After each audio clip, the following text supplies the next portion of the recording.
Hi, amazing viewers. Welcome to Christianity over Islam with Shamoun. And on today's amazing episode of debate, Muslim faith rocked after Christian exposes Quran's view of women. Let's watch this amazing video. Now, be honest with me. This is your religion. Are you okay that your religion allows you to marry even minors who haven't had puberty? It nowhere says that. It doesn't say that. Chapter 65 verses 1 to 4 says that. And all your scholars say this is what it means. Open it up for him. And before we read it, I want to just remind you, in Islam, if you married a woman and had sex with her and you divorce her, there's a 3-month waiting period called iddah. If you don't have sex with her, then there's no waiting period. That's chapter 33, verse 49. They came up to your prophet and they said, okay, prophet, we married a woman, had sex, we divorced her, we wait 3 monthly cycles. But some of our women are old. They don't have periods. How long should they wait? 3 months. Some of our wives, they're young. They haven't had their periods yet. They too, 3 months. And here it is. As for your women who have despaired of further menstruating, if you're in doubt, their period shall be 3 months. And those who have not menstruated as yet, that's a minor. And those who are with child, their term is when they bring forth their burden, whoso fears God, God will appoint for him of his command easiness. So did you catch that part? And those who have not menstruated as yet, because in Islam, you can marry a premature minor who hasn't had her period and have sex with her and divorce her. So because she hasn't had her period, how long must she wait before she can be remarried? Give her 3 months. Now I'm going to give you the scholars, but just there, I didn't make it up, who have not menstruated yet. Can you open up Hilali Khan for him? And of those of your women as have passed the age of monthly courses, for them the iddah, prescribed period, if you have doubts about their periods, is 3 months. And for those who have no courses, i.e. they are still immature, be honest before God. Someone in your family, let's say you have a niece that's 9 years old. Would you be okay in an Islamic society if we implement Sharia? They come and take your 9-year-old niece and marry off to a grown man so you can have sex with her. You okay with that? No. You're being honest. But your prophet made this Sharia. He made it Quran. This is Quran. How can you, with a clear conscience, still follow this religion and say you're peaceful? Well, the way I look at it, this happened all 1400 years ago in a different, like people back then, they did stuff differently. So it's not like so in today's society. Example for all time? He is a prophet for all time, yes. So then didn't Allah know that even though back then they did this, it shouldn't be done, and I should put an end to it, because then someone like you in the 21st century is going to read this and still act upon it? So you're basically saying your Quran is useless because many of the commands you're ashamed of and you don't want to put into practice. Still justifying it. Well, the thing is, Muslims don't do this today. Muslims want to bet? In Afghanistan? Have you seen what the Taliban are doing to young girls? Were you in Syria? Were you in Iraq? So don't tell me that they are doing this to this day. If you don't believe me, I will set up a GoFundMe page. I'm not lying to you. I'll get you a ticket, go to Afghanistan, live among your Taliban, Ikhwan, the Salafi Muslims, and then come back to me and say, no, they don't do this. I won't go. They're still doing this to this day. And not only the Sunni, the Shia are doing it too. So my whole point is, how can you still with a clear conscience follow this book? Well, the thing is that I was born into this religion, so I have a strong love for it, and I was born into it. Weren't the pagans also born into paganism when Muhammad came and told them leave? Then they used the same argument you did. I was born in this religion, and our fathers were on this path. Yes, but they still left, right? You're right. But the thing is, it's when you're born into a religion, it's something that's part of your culture. You can't just give it up easily. You can't just give it up. That's what you show. You love God more than your culture and your family. God, even though it's been part of my DNA, I know you're the true God, and I'm willing to give up everything for you. So you're saying you love culture, tradition, and family more than God. Okay, then you're going to answer to God on the day of judgment. It's your judgment, not mine. I'm not going to stand and give an answer for you. Because if you can still follow this religion, then I got to be honest with you. I pray God saves you from it, but you're a potential danger, because if Sharia is implemented, then you would be one of those who would be all for grown men mounting minors, premature minors. Do you understand the psychological, physiological damage that does to a premature girl who doesn't know anything about intimacy to have a grown man do that to her? Now, of course, it's gonna be a huge problem, of course. So why did your prophet do it to Aisha? Well, that was 1400 years ago. That's a different time. But he's a prophet for all time, and he's supposed to set a standard for all people. Did he not know that if I sleep with a 9-year-old who's playing with dolls and on swings, I'm going to cause her psychological, physiological damage, and I'm supposed to be an example for all Muslims to follow, and they're going to follow my example even in the 21st century? I thought Allah knows all things. Allah does know all things, yes. So then why did he have your prophet do that to Aisha? Well, Muslims say that Aisha was mature. She hit puberty. That's what we heard. Okay, so you're saying, okay, let's go with it. It's not true. I have the hadith. A 9-year-old playing with dolls on swings is mature enough for a 54-year-old man to mount her and then leave her a widow at 18 where she can never marry again. Be honest. Are you okay with that? You put it in a way that obviously, like, if the way you No, it's not. I'm putting it. I'm stating the fact, and your heart is hurting you. Do you know why? Let me tell you why. Romans 2:14, 15, the true word of God says, God wrote his law in your heart and the Spirit's convicting you. I'm putting it as facts. I didn't exaggerate. It's your hadith that says she was playing on swings and with a doll when your prophet, when they took her, put her on his lap, and he took her to his house and he deflowered her at the age of 9. He's 54. It's hurting you and you know it because the Spirit is trying to get your attention. He's telling you, wake up. This is not from God. It's from the pit of hell.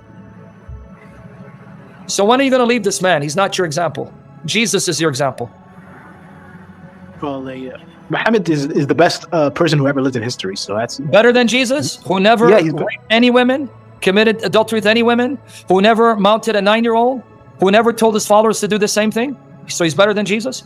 Muhammad is not even as good enough as Paul. Paul was just a man, and yet Paul never committed adultery, never took captives and raped them, never married a 9-year-old and deflowered her, remained pure and holy because his example was Jesus. Muhammad is not even as good as Paul, let alone Jesus. What are you talking about? I just want to read the hadith really quick. So it says, narrated, Aisha said that the messenger of Allah married me when I was 6 and consummated the marriage with me when I was 9, and I used to play with dolls. And what's the grade? Sahih from Sunan an-Nasai.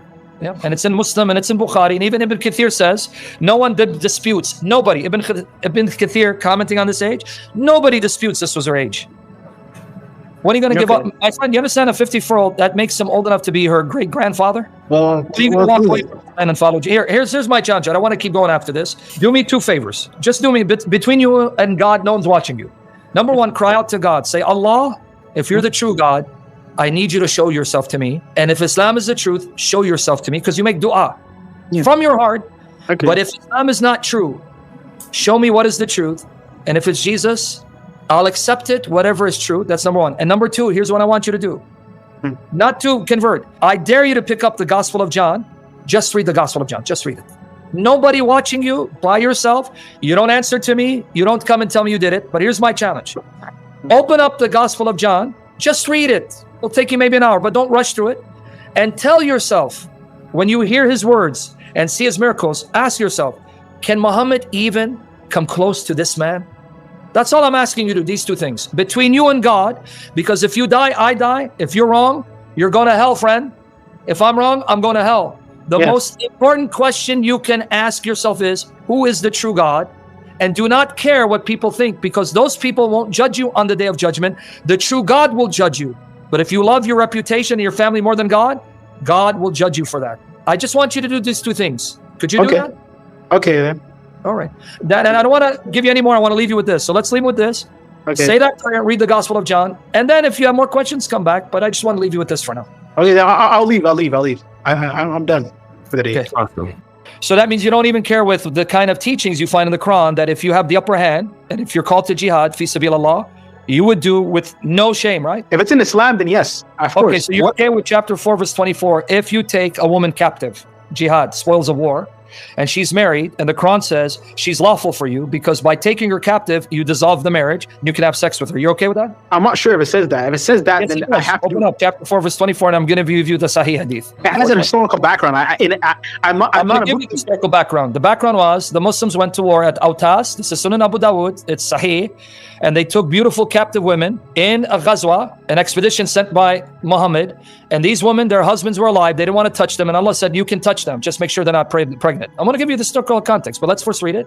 424. And wedded women, meaning married women, you cannot touch, save except what your right hands own. So if there's a married woman, you can't touch her except those that your right hands possess. Now let me get you the hadith for this historical context. He's reading it already and he's shocked. Do you want me to read it for you? See, he's shocked. You see his reaction? See?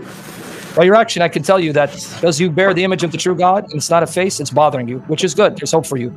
So let me read it. Sunan Abu Dawud, Kitab al-Nikah, Abu Sayyid al-Khudri said, the apostle of Allah sent a military expedition to Autas on the occasion of the Battle of Hunayn.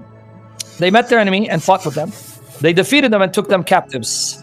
Some of the companions of the apostle of Allah were reluctant to have relations with female captives because they're pagan husbands.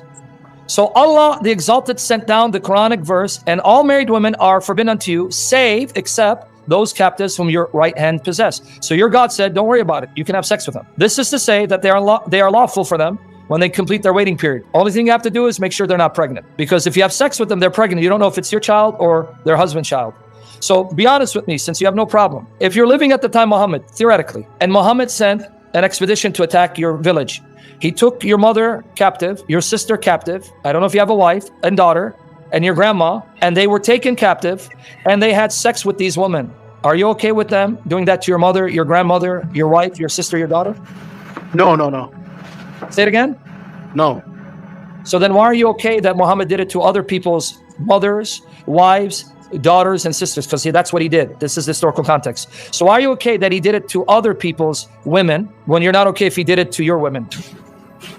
Well, that's like, that happened at a different time, in a different context. It's not This is not been abrogated. Be careful. This is Quran. It's not mansukh. It's not abrogated. This is why when Muslims attack today in Jihad, they still take captives and rape them. Tell me where the Quran says this is no longer applicable if you're in Jihad. Well, fear Allah, because you're going to answer to Allah for every mistake you make. That's a tough question. I can't answer. I'm not a scholar. I can't answer. It's a tough question. Good. Even your scholars can't answer it because they'll tell you, yes, you can. And you know in your heart, because I can see reaction, this is evil, this is wicked, this is adultery, to take my wife and then have sex with her in front of my eyes just because Allah allowed you to do it.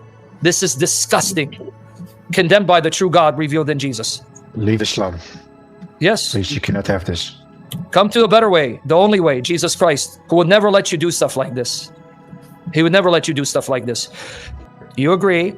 Allah, who's perfect and flawless, sometimes he speaks better than other times. Some ayats are better than other ayats. That's but the ayat is speech. It's Allah speaking. Yes, it is Allah speaking. So that means sometimes Allah speaks better than other times. That's what it says. Yes, it says that. So your God improves in his speaking ability over time. Okay. I'm all right. It's all right. I'm just saying. I'm not putting you on the spot. I just want you to deal with what your Quran says.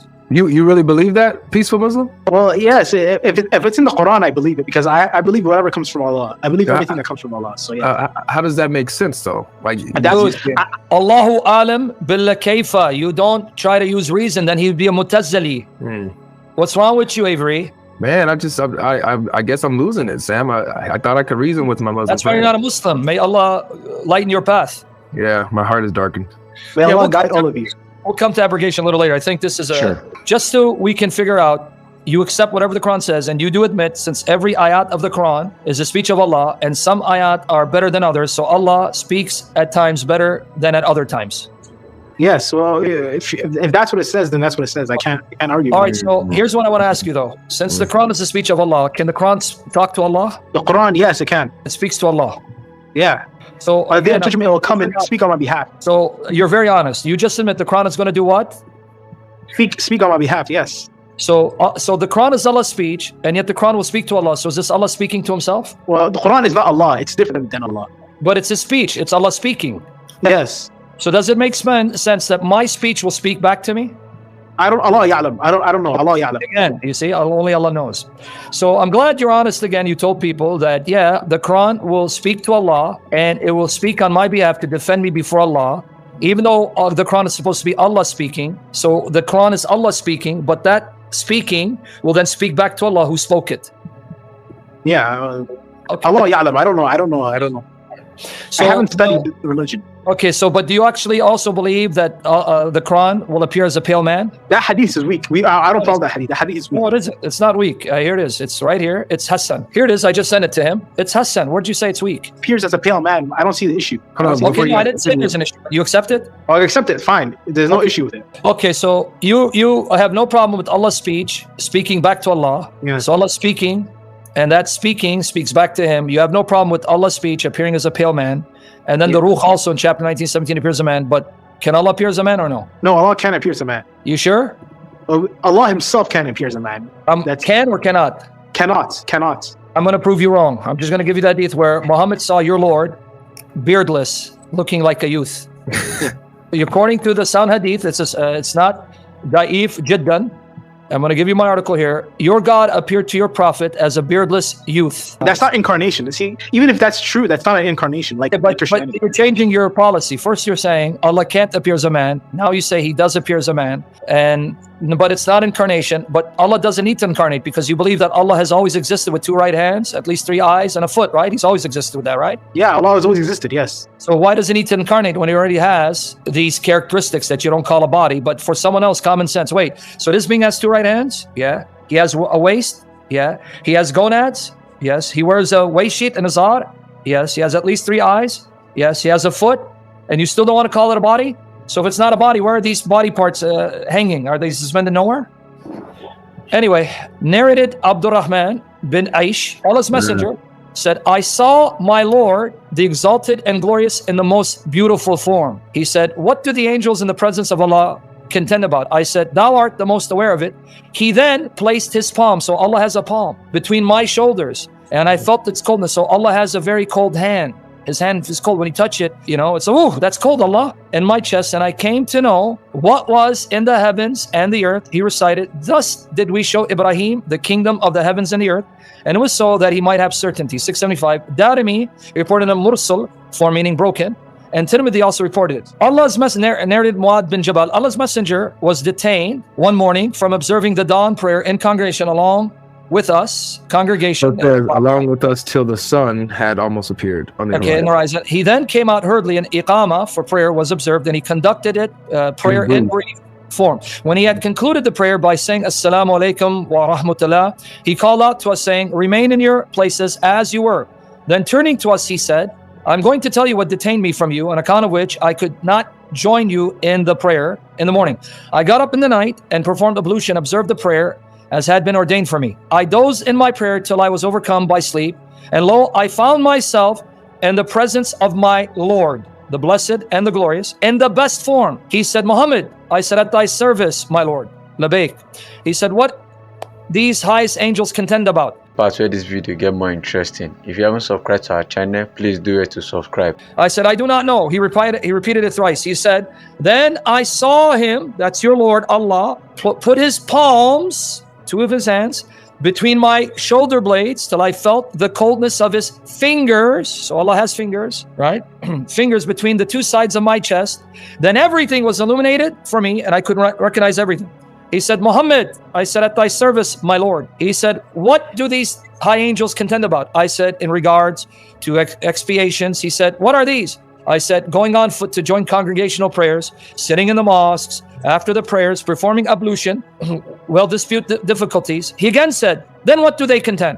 I said, in regard to the ranks. He said, what are these? I said, providing of food, speaking gently, observing the prayer, and when the people are asleep. He again said to me, beg your Lord and say, O Allah, I beg of thee power to do good deeds and abandon abominable deeds, to love the poor, that thou forgive me and show mercy to me. And when thou intends to put people to trial, thou causes me to die unblemished, and I beg of thee thy love and the love of one who loves thee, and the love for the dead, which brings me near to thy love. Allah's messenger said, it is the truth, so learn it and teach it. Now, who's it transmitted by? Scroll down a little bit, so I can't see it. Transmitted by Ahmed. Now pay attention. Tirmidhi said, this is a Hasan Sahih Hadith. Good sound. Because I don't want you to say it's daif. It's weak. Hasan, good, Sahih. And I asked Muhammad ibn Ismail about this Hadith, and he said it is what? I can't read the part all the way there. Sahih Hadith. It is a Sahih Hadith. Okay. So I just gave you 2 Hadiths. One is sound, good. Your Lord appeared as a youth, where his palms touched Muhammad's chest, and he felt the coldness of his fingers. Now let's go back to my article where I'm going to show you he appeared beardless, meaning that Allah doesn't follow sunnah. Because the sunnah is you have to have a beard, right? Yes, you have to have a beard. But your God doesn't have a beard, so he doesn't follow sunnah. Why are you laughing, man? Scroll down. No, it's really, I'm not lying. It's a lie. His God doesn't have a beard. Here, right here. Go ahead, hold on there. Right here. I saw my Lord in the most beautiful form, like a youth with abundant hair. And who narrated? Now notice the grading. Al-Darqutni. Kitab al-Ru'ya. Okay, it gives you the numbers. Similar reports from al-Tufail, Anas bin Malik, Muad bin Afra, Ibn Umar, Aisha, Ibn Abbas, reported by Tabarani, Ibn Abi Asim, Al-Bayhaqi, Al-Suyuti, Al-Haythami, Ibn Adi, Al-Baghdadi. Here's another one. I saw my Lord in the form of a young man, beardless, Amrad, with short, curly hair, Jad, and clothed in a rain garment. So your God, beardless, he's young looking, curly hair, and he wears a red garment. Now, what's the classification of this hadith? Narrated by Ahmad bin Hanbal in Tabarani, authenticated by Ahmad bin Hanbal in his creed, citing Isnad, and he gives you the Sanad in the names. Then it mentions Daraqutni, Kitab al-Ruya, Al-Tabarani, Al-Mujam, Al-Kabir, Sahih by Abu Hassan bin Bashar in Ibn Abi Yala, Tabaqat. And then it says, accepted by Ibn Taymiyyah and Bayan, Tablis al-Jahmiyyah. So are you okay with your Lord being beardless, wearing a red garment with curly hair, appearing as a youth? I'm okay with it. Right? You're okay with it? Yeah, I'm okay with it.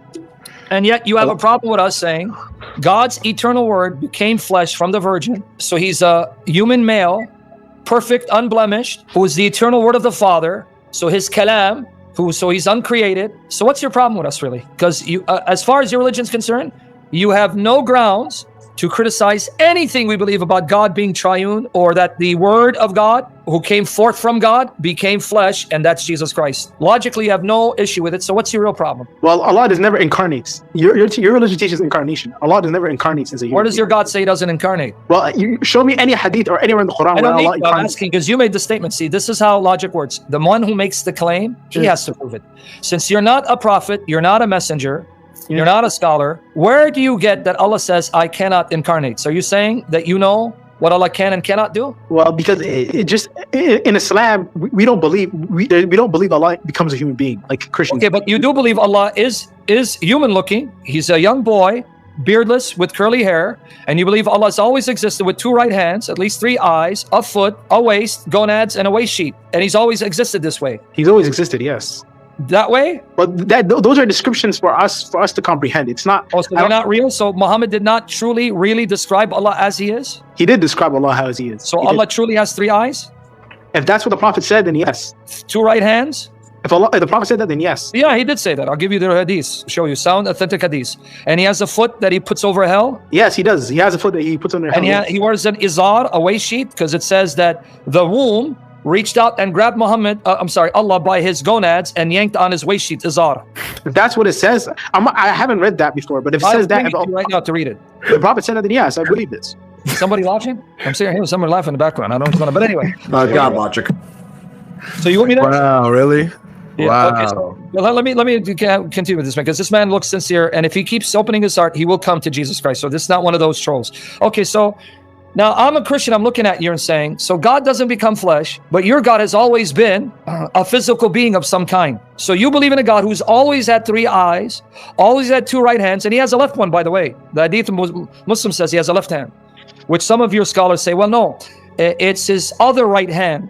It's being called left, not because it's actually left. It's the two right hands, but we call one of the right hands left. But anyway, we get to that. So two right hands. He's got genitals, gonad. He wears a waist sheet. He has a foot and a shin, and you're going to know him by his shin. Chapter 68:42. Yeah, that's true, yes. Oh, so you believe that? Yes. Allah has a shin. Let me be honest with you. Is Allah's shin hairy or is it smooth because he's beardless? I don't know. Allah, this is beyond my knowledge. I don't know what Allah looks like, but we will find out on the day of judgment. We will see Allah's shin, and we will find out. Is it possible, since Allah is beardless, his shin can be hairy or it can be hairless? Possible? I don't know. I can't comment. I don't know. So you don't know. But would you be surprised if Allah were to show his shin and it's very hairy? I don't care. If that's what Allah is, then I don't care. I hope you go back and listen to yourself, because you mock our faith that God became flesh and lived a human life out of his love for us to die for us. You mock that. But if you go back and listen to yourself honestly listen to yourself. Don't think you're a Muslim. Say, if I'm a non-Muslim and I just heard this is what I believe, you would start laughing at your own religion. You didn't see how nonsense this stuff is because you're so blinded thinking it's true. Other people are listening. Wait, this man believes God, the creator of heaven and earth, the Almighty God, has three eyes, 2 right hands and a left. He's got genitals. He's got a foot and a shin that he'll unveil, and he's always possessed this. And What's he wrong believes with that? Well, say it again. There's nothing wrong with that. There's nothing wrong with that. There's plenty wrong with it because if Allah is the creator of all things, let me explain to you. Now, logic. You're talking about logic, right? Okay. Did Allah create all space and place and time? Yes. No, because if he has eyes and he has hands and he has a foot and a shin, that is what we call a shape, mass, and mass and shape require space. So where was his eye? Say it again. You got it, right? Yeah. You said yeah. So the light switch went up. So that means there is a certain space and place Allah did not create, because that's the space and place where his eyes and his hands and his shin must exist. So Allah did not create all space and place. So you don't believe Allah is the creator of all things. He didn't create himself, but he created everything but himself. He didn't create himself. And that himself needs a space to be located and fixated in. Because where are the eyeballs? Because eyeballs, they're real, even though they're unlike anything. But they're real. So these eyeballs and these hands have to dwell somewhere. They're suspended somewhere. Well, that somewhere is space and place. So that means there is a part of space and place that's uncreated, that Allah did not create. And if he did not create, he doesn't own it, because that space is something he needs to have to exist in. So there's something that Allah did not create, does not control, but he's actually contained by it. And you don't see the logical problem with this? Well, it's beyond my comprehension. I can't understand it. So anyone can use that excuse, my friend. Anyone can. So when I tell you Jesus becoming flesh and he's God in the flesh, beyond my comprehension, you laugh at me. Stupid kafir. Why is it okay for me to let you get off with that? Oh, it's beyond my comprehension. So when I tell you Trinity is beyond my comprehension, you stupid kafir. So why should I let you get away with that? Well, because we believe the last prophet, the Prophet Muhammad sallallahu alaihi wasallam. That's why the Prophet said it. Then you don't believe the Prophet Muhammad. Even if he teaches nonsense that makes no sense, that ends up making your God not the creator of all things, you're still okay with it? I don't care. Okay, all right. So that means you don't even care with the kind of teachings you find in the Quran, that if you have the upper hand and if you're called to jihad, Physicality of Allah, you would do with no shame, right? You okay with that? Yeah, well, if it's in Islam, then yes. Welcome back. Hope you've learned from this amazing video. Please do it to like, subscribe, hit on the notification button so that each time we drop our amazing videos, you'll be notified. And do it to write in the comment section whatever thing you've learned from this amazing video. As you can see in this video, this Muslim guy really don't know the Quran that much. So Shamoun began to expose so many views about women which was said in the Quran that some asked him a question that, do you believe in your Quran, or do you advise in your Quran that a 65-year-old man can get married to a girl of 6 years and even have consummations with her at the age of 9 years? And the guy says it's not written in their Quran like that. And some showed him where it was said in the Quran that a man can marry a girl at a tender age, at the age of 6 years, and have sex with her at that age of 9 years, and even divorce her and leave her for like 6 months or 7 months. If any man who wish to get married to her again, then that man can marry her. So is this religion really sound nice to you as a person? Then he said no, that he don't believe this, but he hasn't found this in his own Quran. And Sam told him to open his Quran, which was with him, and he opened it and he found out that this is truth. And Shamoun gave him more proof and showed him where it was said about Aisha getting married to Muhammad at a very tender age. That Aisha was just at the age of 6 years playing with her toys, dolls, and with her friends while they are winging, as Muhammad just came back from his ministration and hold this little girl at the age of 6 years, have consummations with her when she was 9 years. So Sam asked him that, so is this kind of leader you are following that advise you to even have sex with little children? And he said no, that he don't want to follow this kind of leader. And he said to Sam that no, but this thing was in the old time, that they don't practice it now. And Sam showed him that if he said they don't practice it now, that he should look he should go to the Muslim state of the Iran or the Arab, where you see people, older men getting married to young children. And Sam asked him a question: if you're having a sibling that is at the age of 6 years and they told you to give her to a man at the age of 65 years old, will you be happy to give your siblings to that person? He said no, that he can never allow that stuff to happen to him. So he said, right, so this is the kind of religion you are following. and this guy kept quiet. And Sam showed him in the Quran where it was said that Allah has 6 eyes, 2 legs, and even having the bottom where he used to sit down, and the back and hands. So Sam asked him, so did your Allah has body part? He said no. So these things that are listed, does it mean they are not body part, or they are what? And he kept quiet because he was really confused in this proof shown to him. So at the end of this debate, this guy now found out that the Quran and the Hadith is full of errors, and the Allah is claiming to serving is not a true God that they are serving. So thanks for watching this amazing video. Hope to see you in our next debate, and please don't forget to share this video to your Muslim friends.